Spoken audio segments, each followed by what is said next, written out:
Peace, y'all. It's your girl, Jessica Raquel, aka Brown Sugar, and you are tuning into another episode of Brown Sugar Said It, the podcast. Let's get it. Yo, Brown Sugar said it. Brown Sugar said it.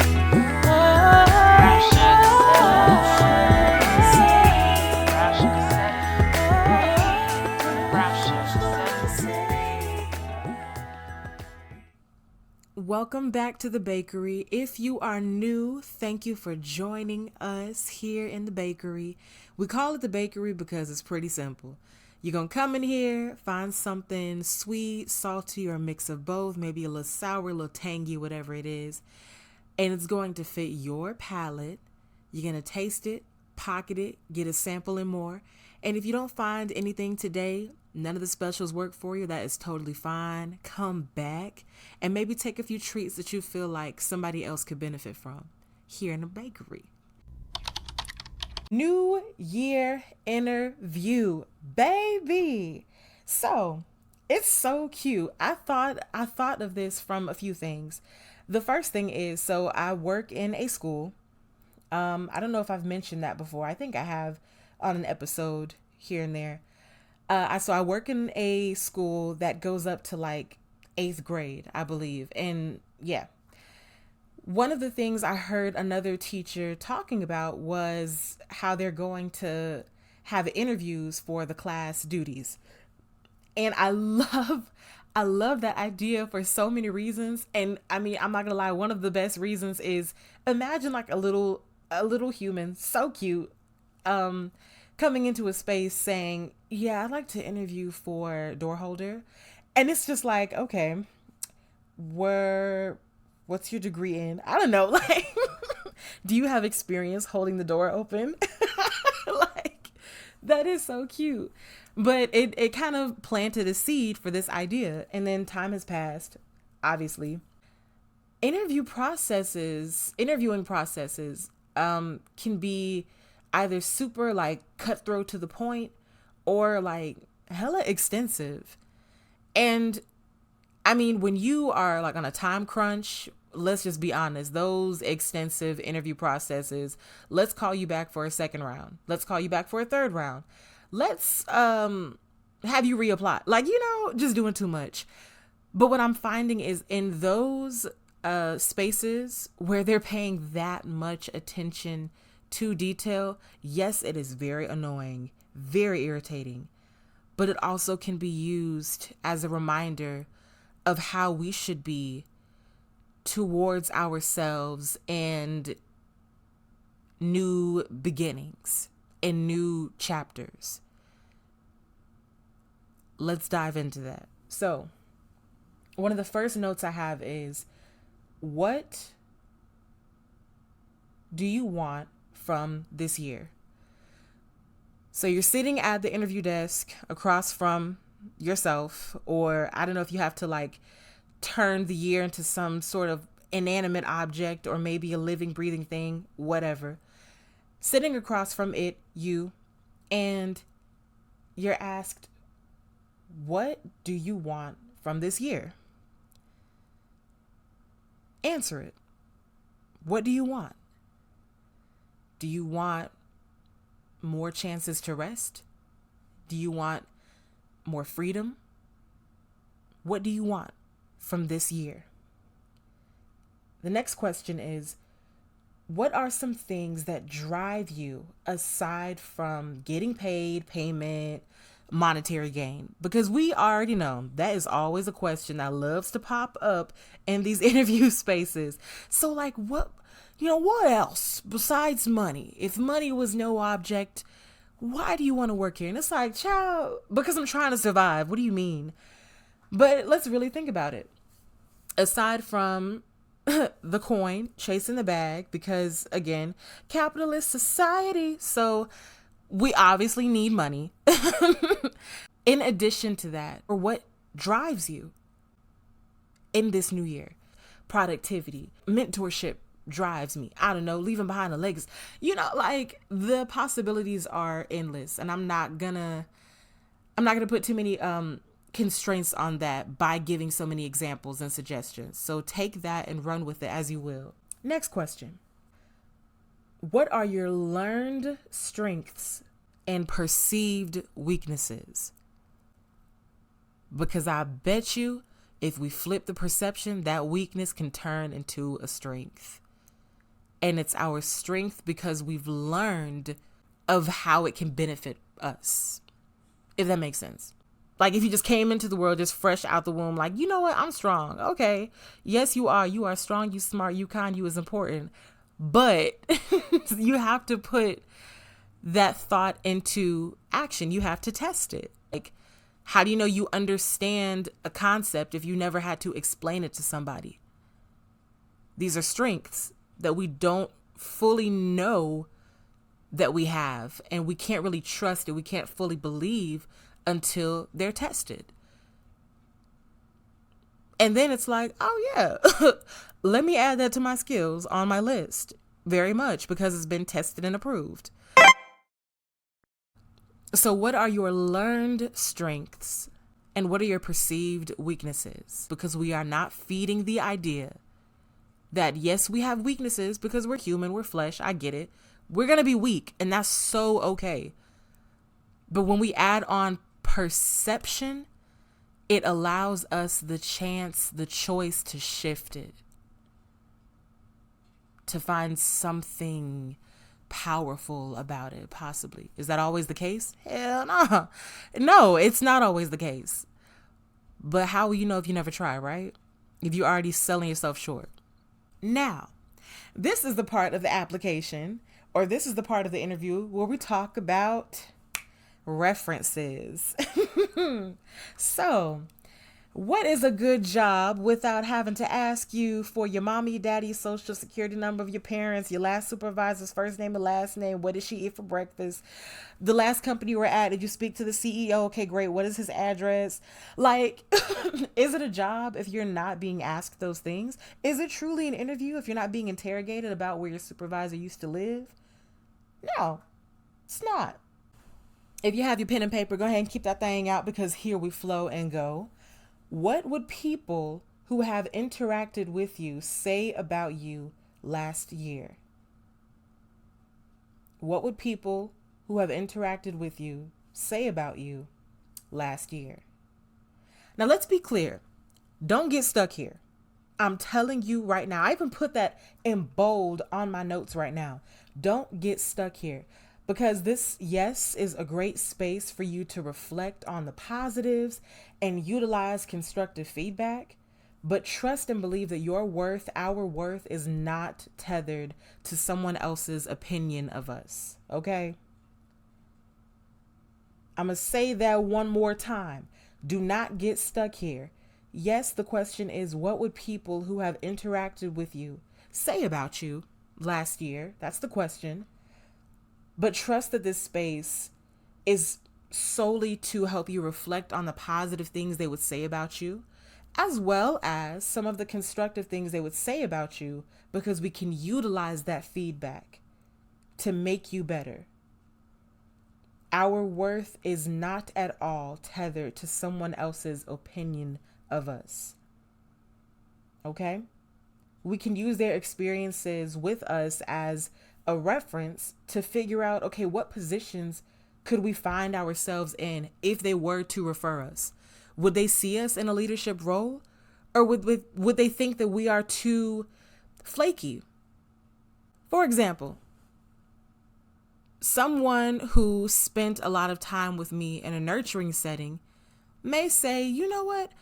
I could see Jessica as a gardener, as someone who tends to things, maybe someone who works with animals, someone in a position of, again, nurture. But you know, she's just not cutthroat enough to make those hard decisions that a CEO, CFO would make. And this is a huge stretch, and I really shouldn't have used myself as an example, but it's too late. But different people will experience you in different ways, right?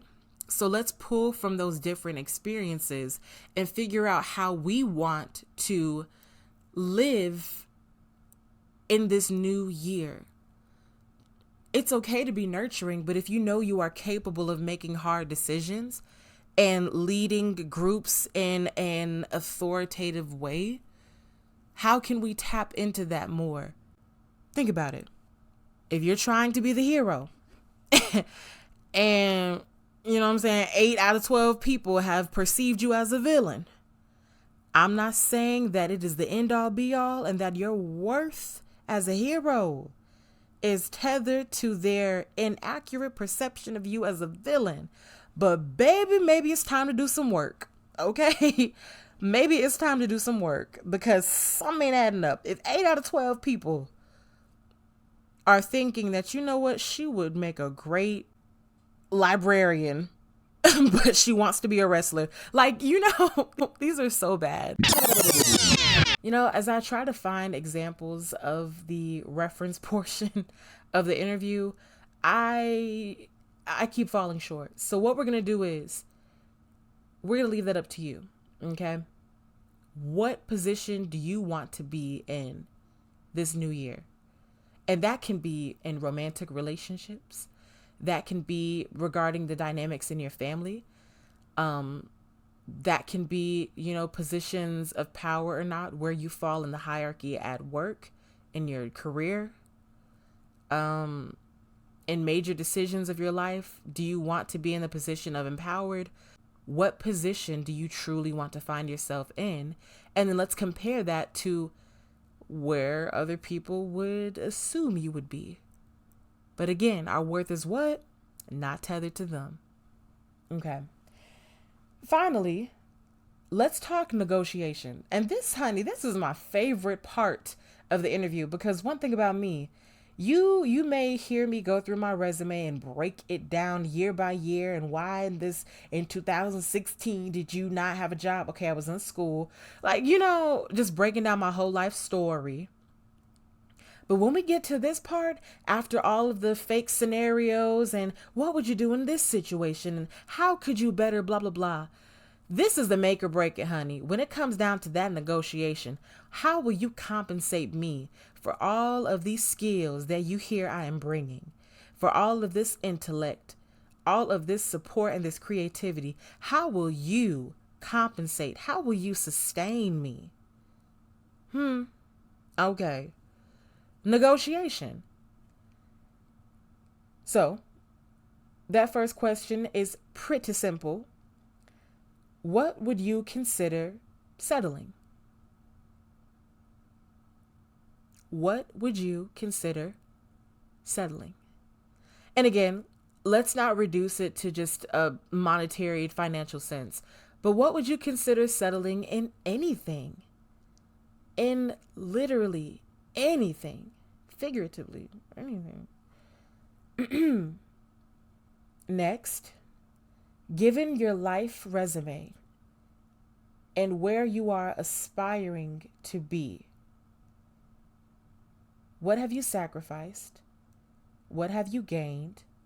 What have you abandoned? And what have you tended to? This all falls into that negotiation, because you don't know a boundary works for you until you realize what it's protecting you from. You don't know something is blocking your blessing until you remove it and see, wait a minute, this was hiding behind this all along? What? You don't know something is good for you until you pay attention to it and give it the effort it requires. You don't miss it until it's what? Gone. Like, I keep saying you don't what until it's what? I'm such an auntie. So again, and let me repeat this question. Given your life resume, so all that you have learned, not just from last year, not just the year before, since you were a child, things that you learned in school, out of school, in the school of life, you know, daycare, I don't know, at home with God, with your friends, with your family, while you look in the mirror, like wherever it is, whatever it is, all of these things that you can add to your life's resume. Look at that. Look at what you've tended to. Is it growing? That space you abandoned, What was there? What could have grown bigger, bolder? What could you have propagated from this space had it been paid a little more attention? Why did you sacrifice it? What have you gained?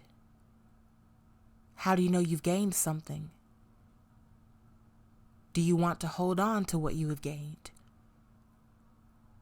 Why? And these are a lot of questions. A lot of questions. So I will 100% play this podcast episode over and over until I fully understand what it is God is trying to communicate with me. And I encourage you to do the same thing, not just because your girl need listens, because that I do. But I also want you to get the fullness of this message in all of its pieces and crevices. We kiki a lot, and I love that. I love that we kiki about stuff. I love that we, as a collective, can turn something so meant to take us down, meant to disassemble us, and say, yeah, but it's not even that bad. The big bad bear ain't even a bear. Ain't even a bear. It's a squirrel. Like, I love that we get to do that. And I love that we have that skill set. But I wonder sometimes what would happen if we would just sit in the shadow of the beast we fear and say, you know what? I ain't gonna lie to you. I'm a little scared right now because this thing got horns and a big ass tail. Like, I wonder what would happen if we actually sat in the feelings that we have instead of just making a kiki out of it. And I think in sitting in the feelings sometimes and having those moments where we say, you know what? Yeah, this did hurt me. And this is why. Yeah, this did feel kind of good. And this is why. Yeah, I sacrificed this. Yeah, I abandoned that. I ran away so many times from this thing. Why? Well, because this, and that. Okay. Now you can get out the beast shadow. Now you realize that the beast shadow is really like what? a palm tree shade. I'm from Florida. But we can't just skip to the, revelation. I get it now. Do you? Do you get it? Sometimes things need to settle, And I'm really getting myself together right now. I mean, collecting myself, because I tried to do that. I tried to expedite the healing process of something that happened. It's the subtle things that'll pop up that'll just like re-trigger me, that'll just re-upset me. And I'm just like, man, I should be past this. I'm working out. I feel fine. I'm good. And it's like, but have you sat in it? And not saying that you always have to stir, because I do believe that sitting and stirring can turn into fighting growth that is meant to happen. But I also understand that it's okay to just sit down with a notepad and pen and figure out just why the heck something hurt so bad. I don't mean for it to get so negative. My bad. Let's flip this.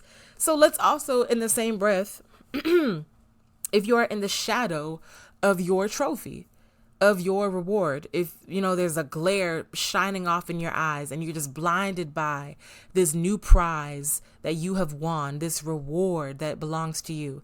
Okay, great. So you see it. It's yours. You won the thing.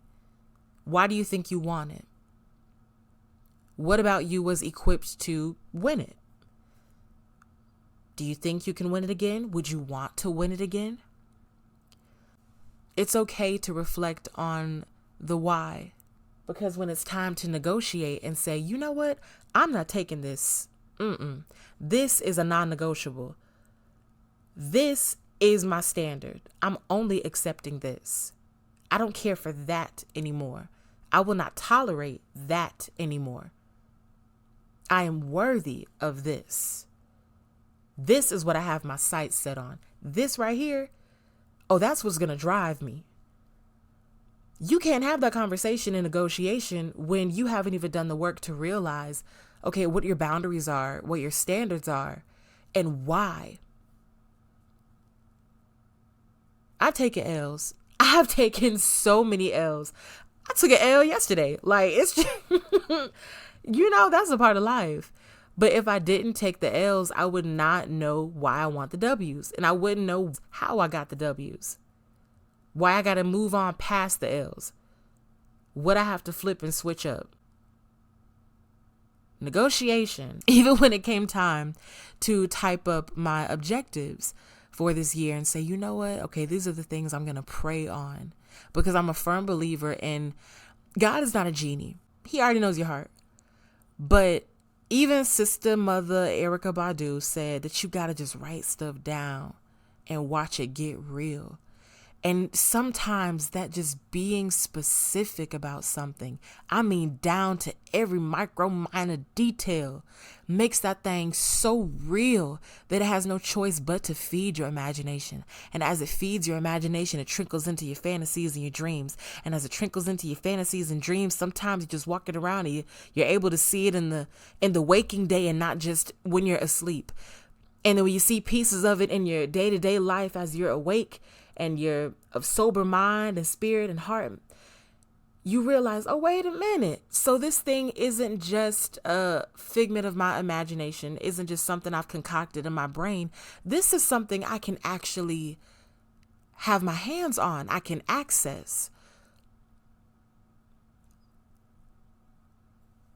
Accessibility, how do we know of it if we don't dive into the details? As I write out my objectives, as I write out my prayers for certain things, and I will be clear on them and I will be detailed. It's not like some, manifestation request I'm making to God, like, all right, I'm gonna mail this to you, Lord, 3-day shipping, let me know what you got. And we'll go from there. Substitutions if need be. It's not like that. It's not like that. But what it is me being serious about something that I want and seeing how it aligns with God's will for my life. And then just as I ask for that clarity and ask for the guidance, prayerfully, it'll be revealed to me because God will see like, okay, so you're serious. Okay, I can work with that. Okay, so you're passionate. Okay, so you're finally using the vision that I've given you. Great. Let's review really quick. So finding your references. What would people who have interacted with you say about you last year? Don't get stuck here because our worth is not tethered to someone else's opinion of us. And we can most definitely use positive things they're going to say about us and even the constructive feedback from them to help us understand what positions we could find ourselves in this year and which positions we don't want to find ourselves in. Also, remember that you have every right to say, you know what? You don't get to be my reference. I'm not going to look to your opinion because I feel like no matter what, it's going to be screwed up. And then negotiation. What would you consider settling? Given your life resume and where you aspire to be, considering these things, ask yourself, so what have you sacrificed? Word? Why? Okay. What have you abandoned? Why? What have you tended to? What have you gained? Why? And look at where the flowers are blooming. Look at where they've maybe died. And where nothing is popping up.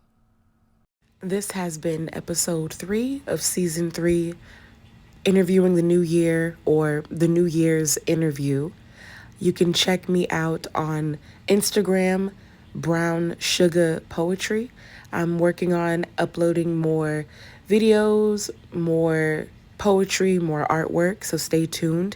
I also have a pop-up shop coming up. I'll be selling some artwork as well as performing some poetry at my homie's amazing show, Poetry Ain't Dead, put on by Airloom Entertainment. So look for that information on Brown Suga Poetry, Brown Sugar Poetry on Instagram. Check out the links in my bio and subscribe, share this with your friends. Understand that this is the beginning. I'm back and I'm happy to be in this brown sugar space with y'all once again. If Brown Sugar said it, it must be word. Also, special shout out again to my ism, Jhori Ahnae, phenomenal singer, phenomenal songwriter. She's the one who created my Brown Sugar Said It jingle that you hear at the beginning of every episode. Brown sugar said it.